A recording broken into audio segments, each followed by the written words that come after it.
CS మీద ఉన్న అవినీతి ఆరోపణలు, భూదందాలు ఇవన్నీ కూడా ఏదైతే యంత్రాంగాలు భ్రష్టు పట్టించి ఎప్పుడో ఈవీఎం పగిలితే లోకేష్ బాబు చెప్పేదాకా ఈ వాస్తవాలు బయట రాలేదంటే ఏ విధంగా చీఫ్ సెక్రటరీ యంత్రాంగాన్ని ఇబ్బంది పెట్టాడు, ఒత్తిడి చేశాడో ఇవన్నీ కూడా ఎన్నికల ఫలితాల అనంతరం సమీక్షలో బయటకు వస్తాయి. ప్రతి దానికి సమాధానం చెప్పాలి.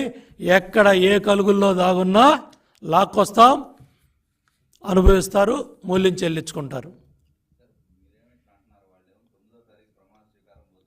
ఏడిశారు, అక్కడ బస్సులు ఖాళీగా వెళ్తున్నాయి, హోటళ్ళు ఖాళీగా ఉన్నాయి. మీ ఫేక్ బతుకులు, మీ ఫేక్ ఆలోచనలు, మీ ఫేక్ బుద్ధులు మానేయండి. ఇంకా fake CM, fake party, fake ఆలోచనలు, ఫేక్ బుద్ధులు, ఈ పనికి మాలిన చీప్ ట్రిక్స్. అక్కడ వైజాగ్లో బస్సులు ఖాళీగా వెళ్తున్నాయి, బుక్ చేసేవాళ్ళు లేడు. హోటల్స్ అన్నీ వైజాగ్లో ఖాళీగా ఉన్నాయి. ఎందుకు ఇంకా ఎవరిని నమ్మిస్తారు? మీ కార్యకర్తల్ని, మీ నాయకులు మీరు బలి చేసుకుంటారు. ఇలా మాటలు నమ్మితే వాళ్ళు బలి అయిపోతారు. మీ దుకాణం బంద్ అయిపోయింది, కేల్ ఖతం.